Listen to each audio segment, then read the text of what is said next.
조선왕 자전. 연산군에 의해 사살된 귀인 정씨의 아들. 안양군 이항과 봉안군 이봉. 안양군 이항. 안양군 이항은 성종의 삼남이자 서처남으로 어머니는 귀인 정씨인데 친남매로는 남동생 봉안군과 여동생 정혜웅주가 있으며 전주이씨 안양군파의 파시조입니다. 연산군 10년인 1504년 4월 4일 밤 태비 윤씨 사사 사건의 원인이 성종의 후궁인 귀인 정씨와 귀인 엄씨의 참소에 있다고 생각한 연산군이 분노해 두 후궁을 끌고 와 모진 고문을 가했습니다. 그러다 안양군과 봉안군을 데려와 생모인 정씨를 때리게 했는데 눈치가 빨랐던 봉안군은 자신의 생모인 줄 알고 있어서 차마 때리지 못하고 가만히 앉아 울었지만 안양군은 누구인지도 모르고 때렸다고 합니다.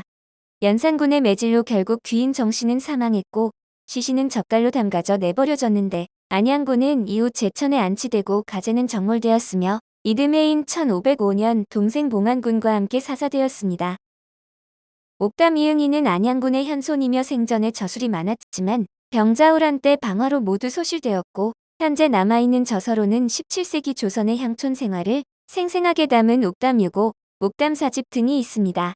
몇 명 없는 알려진 후손 중에는 신화 멤버 이민우와 독립운동가 이영선이 있는데 이민우는 전주이씨 안양군파 16세손입니다. 묘는 부인 능성 구씨와의 합작묘이며 묘역은 양주에 있었던 것을 고종 32년인 1895년 성물과 함께 경기도 군포시 산본동 산 27번지로 이장했습니다. 본분 앞에는 제물을 놓고 제사를 지내기 위한 상석이 있고 그 앞에 불을 밝히기 위한 장명 등이 있으며 좌우로는 멀리서도 무덤이 있음을 알 수 있게 해주는 망주석과 문인석 등의 성물이 갖추어져 있습니다. 묘역 앞에는 신종록이 글을 짓고 이의영이 글씨를 쓴 신도비가 세워져 있는데 1990년 4월 30일 경기도의 기념물 제122호로 지정되었습니다.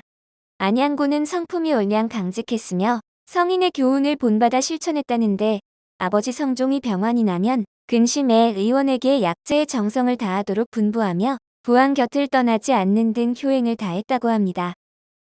부왕의 환우가 마침내 회복될 가망이 없음을 예감하고 밤낮 없이 눈물로 천지 신명에게 기원하기를 자신의 신명과 바꾸어 달라고 애원했다는데 성종은 그의 손을 잡고 이렇게 말했다고 합니다. 세상에 피할 수 없는 것은 인명이로다. 병이 이미 점점 더하니 오직 바라는 바는 너희들 15형제가 우애와 효도하는 것뿐이다. 연산군이 적장자로 가장 연장자이니 왕통을 계승하는 것이 왕실의 법도이므로 내가 세상을 떠난 후 대통을 이을 것이니 너희들은 진력하여 보조할 것이며 만약 법도에 어긋나고 정치가 문란하거든 지극히 간하며 정광필과 상이함이 오를 것이며 열성조 존령께서 도와주시리라. 성종은 1494년 창경궁 대조전에서 춘추 38세로 승하했는데 안양군은 회산군과 함께 4시 5, 6인을 거느리고 능침을 모실 때 효성이 극진함의 세인들은 효공자라고 찬양을 했습니다. 연산군이 왕위에 오른 지 얼마 안 되어 궁정에서 길들인 사슴을 쏘아 죽였는데 안양군이 대궐에 들어가 이에 부당함을 간했으나 연산군은 안색 하나 변하지 않고 여전히 사냥을 일삼았다고 합니다. 종묘사직의 안위가 염려되어 누차극했으나 연산군은 충언을 듣지 않고 제주도로 귀양 보냈는데 연산군은 1504년 두 귀인을 죽이고 안양 군공도 적소에서 동시에 원사를 당했습니다.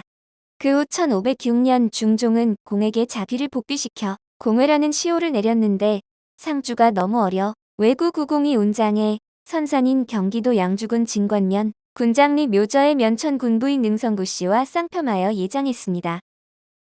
고종 2년인 1864년에 그곳이 고종의 능지로 예정되어 당시 시흥군 남면 광정리, 지금의 군포시 산본동 수리사나 건좌로 이장했는데 1990년 4월 30일에 경기도 기념물 제122호 문화재로 지정되었습니다. 안양군이 제주도 적소에서 향년 25세로 참화를 당했을 때 서울에 있던 공주 주씨가 유저인 당시 8세 된 종남도정 억수와 함께 지금의 군포시 산본동 수리사나 광정동에 숨어 살아 이곳을 고향과 선영으로 정하게 되었습니다. 490여 년이 지난 오늘에는 안양군 묘소만 현지에 남아있고 나머지 전체 선영은 1993년 2월 국가개발정책에 의해 부득이 경기도 화성군 봉담면 상길이 산 74번지로 이장했다고 합니다. 봉안군 이봉. 봉안군 이봉은 성종의 칠남이자 사오남으로 어머니는 귀인 정시윤대 친남매로는 형 안양군과 여동생 정혜웅주가 있으며 전주이씨 봉안군파의 파시조입니다. 위에 본 것처럼 1504년 연산군에 의해 생모 귀인 정씨를 때리라는 명을 받았으나 눈치가 빨라 생모인 줄 알고 차마 때리지 못하고 가만히 앉아 울었다고 합니다. 이후 옥에 갇혔다가 이천으로 유배되었고 이듬해인 1505년 형 안양군과 함께 사사되었는데 칙실에게서 일야를 의춘군 부인 평양 조씨 사이에서 아들 흥원군 이경을 두었습니다.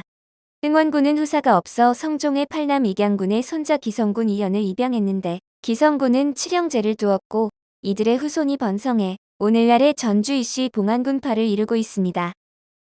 기성군의 손녀가 효종식이 청나라의 강요로 아이신기호로 도르곤과 혼인한 의순공주인데 의순공주의 이야기는 조선공주록에 자세히 소개되어 있습니다.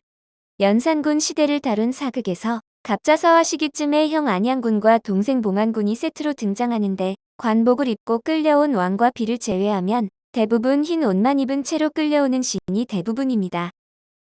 사극에서는 푸대자루 같은 것으로 얼굴을 가려 모를 수도 있지만 연산군 일기에 나온 것으로 실제로 일어난 일인지 과장된 글인지는 알 수 없는데 연산군 일기는 반정 공신들에 의해 쓰여져 객관성이 떨어집니다. 봉안군은 외아들 경을 두었으니 사홍원 제조를 지낸 흥원군으로 흥원군은 성종대왕 팔남 이경군의 손자 기성군을 계자로 두었으며 기성군은 부림군, 금린군 등 칠형제를 두었습니다. 부림군은 광해군이 인모광후를 폐위할 때 18인의 종친과 더불어 글을 올려 이이첨을 성토했다가 광해군의 노여움을 사서 장성으로 귀양갔다 그곳에서 별세했습니다. 금림군은 선조 25년 1591년 7월 10일에 태어나 현록대부에 이르렀으나 1617년 광해군이 인목모를 폐위할 때 구천군 등 18종친과 항의하는 상소문을 올려 이이첨을 성토했습니다. 인조 때 이괄의 난이 발발해 서울이 함락되자 왕의 파천 행차를 모시었고 호란 때는 왕의 행차를 따라 강화도로 피난했으며 왕의 명을 받아 마전, 적성 등지에 가서 군사와 군량미를 모집해 운송했습니다. 병자호란 때는 인목대비의 우주를 모시고 강화로 들어가 마이산 바위굴에서 13일간을 지내다 서울로 돌아왔고 1672년 12월 25일 사망했습니다. 오늘 조선왕자전은 연산군에 의해 사사된 귀인 정씨의 아들 안양군 이항과 봉안군 이봉이었습니다.